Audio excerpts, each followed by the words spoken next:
E aí, tudo bem?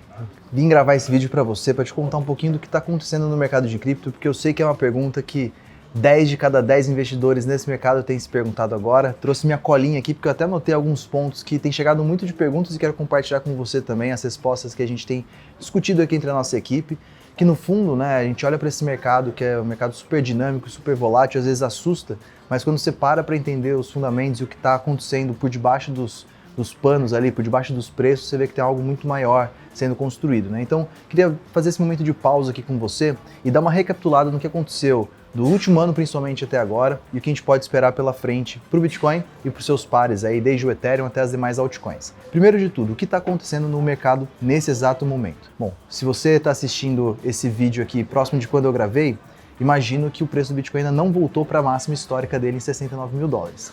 Porque a gente está passando por um período de correção.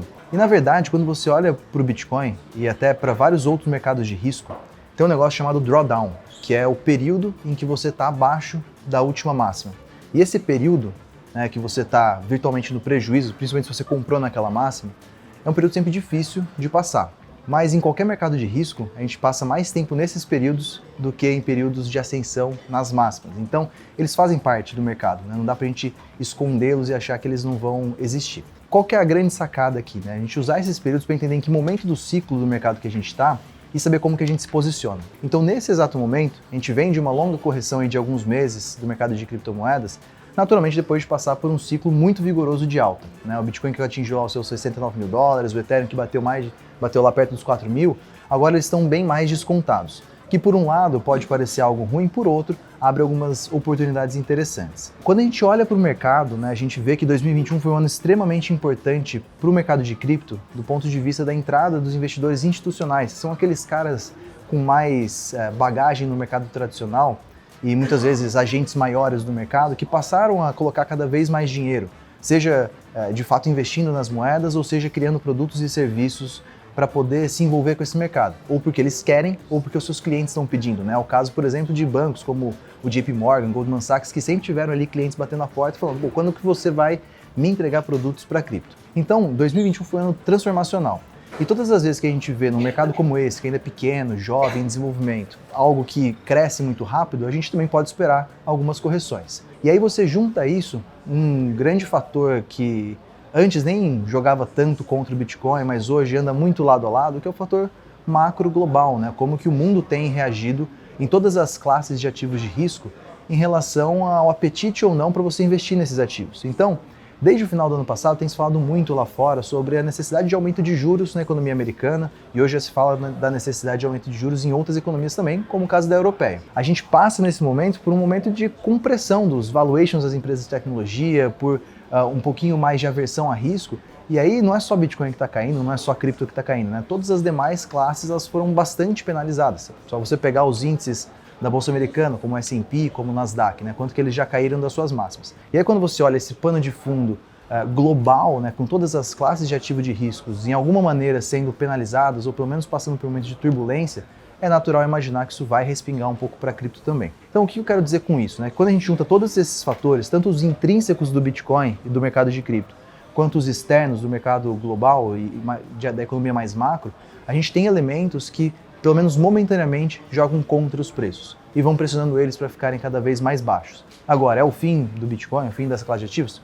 Na minha opinião, definitivamente não. Né? É o começo de um ciclo que a gente pode ver de retomada, ainda que a gente não saiba quando ele vai começar, se ele vai começar e por quanto tempo ele pode durar. E aí eu venho aqui para o meu segundo ponto aqui da minha colinha, que é, quando a gente fala de ciclo, a gente tem que ter na cabeça que nada sobe indefinidamente de forma linear, da mesma forma que nada cai indefinidamente de forma linear. Né? Então a gente sempre vai olhar para o mercado, seja de cripto ou não, com essa ideia dos ciclos, né, dos bull markets e dos bear markets. Então, como eu estava te falando, né, desse pano de fundo geral no mercado de risco tradicional, a gente vê aquela ideia do bear market, né, de uma correção a partir das máximas e quanto que esse mercado pode ficar ou mais em queda ou lateralizado por algum tempo. A gente está num mercado assim também para cripto e a gente consegue se ancorar em algumas métricas específicas dele para entender se Bitcoin, por exemplo, já está barato ou se não está, se ele está caro, se ele ainda pode corrigir mais. O que é interessante é que quando a gente olha para esses elementos intrínsecos do mercado de cripto, principalmente olhando o Bitcoin, porque ele é um grande maestro, uma grande proxy do mercado,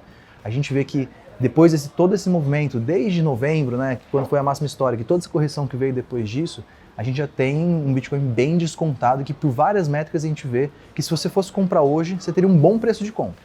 Isso não quer dizer que o Bitcoin não vá cair, que ele não possa corrigir mais, mas historicamente tem um baita preço de compra na sua frente para poder se posicionar.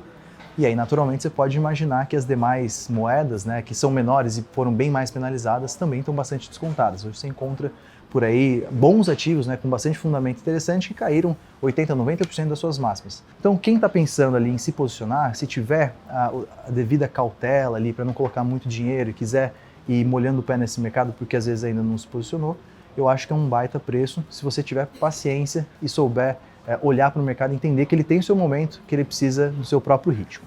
Seguindo aqui, né, eu falei para você um pouquinho do ciclo de bull e bear market e aí em que ponto que a gente está, né? É sempre muito difícil e ingrato tentar precisar em qual momento do ciclo a gente está, e óbvio que a história ela é dinâmica, né? A gente pode fazer uma projeção hoje e ela mudar no futuro, mas entendo que a gente passou uma boa parte desse ciclo de correção do Bitcoin, do mercado de cripto, a gente ainda pode ter um pouquinho mais, né, de correção e de aversão a risco nos próximos meses, mas como eu te disse, né, a gente está num momento que se você olhar para a relação de risco e retorno, né, quanto que você pode perder investindo nisso agora, versus quanto você pode ganhar, é uma relação bastante convidativa.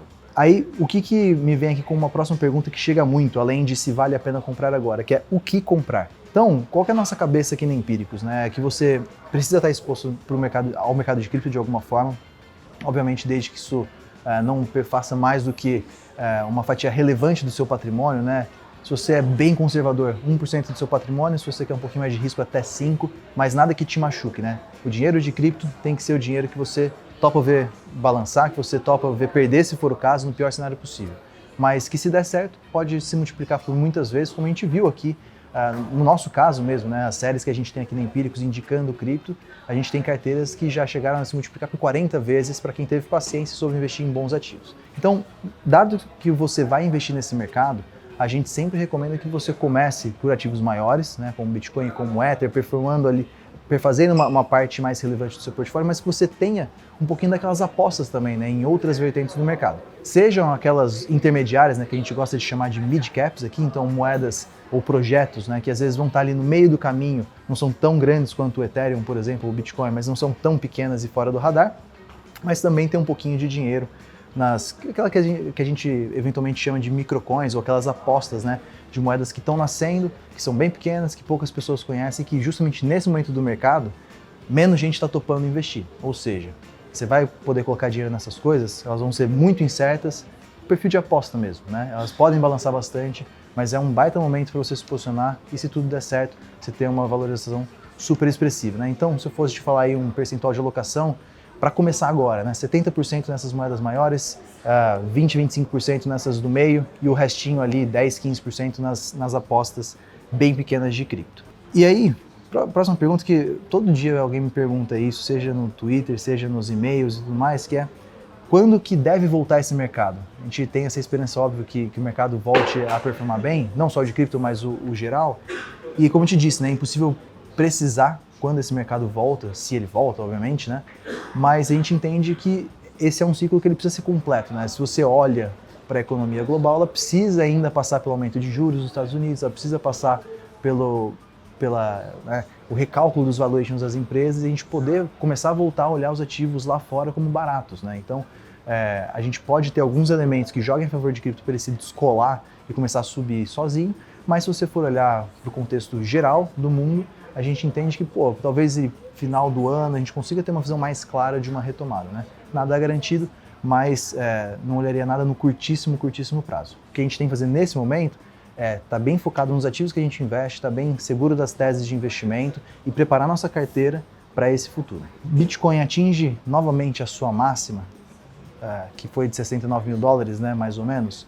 Essa é uma coisa que a gente sempre discute aqui dentro, que é até onde esse mercado pode chegar. Então, quando você olha o mercado, se você pegar lá atrás, no ano passado, né, Bitcoin na sua máxima, o mercado estourando ali com 3 trilhões de valor de mercado, para uns pode parecer muito, 3 trilhões de dólares é bastante dinheiro, mas quando você coloca isso em perspectiva com outros mercados dentro do sistema financeiro, é bem pouco, né? Então é um mercado super pequeno ainda, com muito espaço para crescer, e aí tem várias comparações que você poderia fazer. Uma delas, por exemplo, é comparar o tamanho do Bitcoin com o tamanho do mercado total de ouro, que hoje gira ali mais ou menos na casa dos 11 trilhões de dólares. Então o Bitcoin, que agora deve estar aí por volta de uns 500, 600 bilhões, você teria aproximadamente 20 vezes de valorização só para o Bitcoin, que é o maior ativo, né? E se você chutasse aí uma média de que o resto do mercado cresce 3 vezes mais do que o Bitcoin, que tem sido uma média histórica, você tem 60 vezes de multiplicação para esse mercado a partir dos níveis atuais.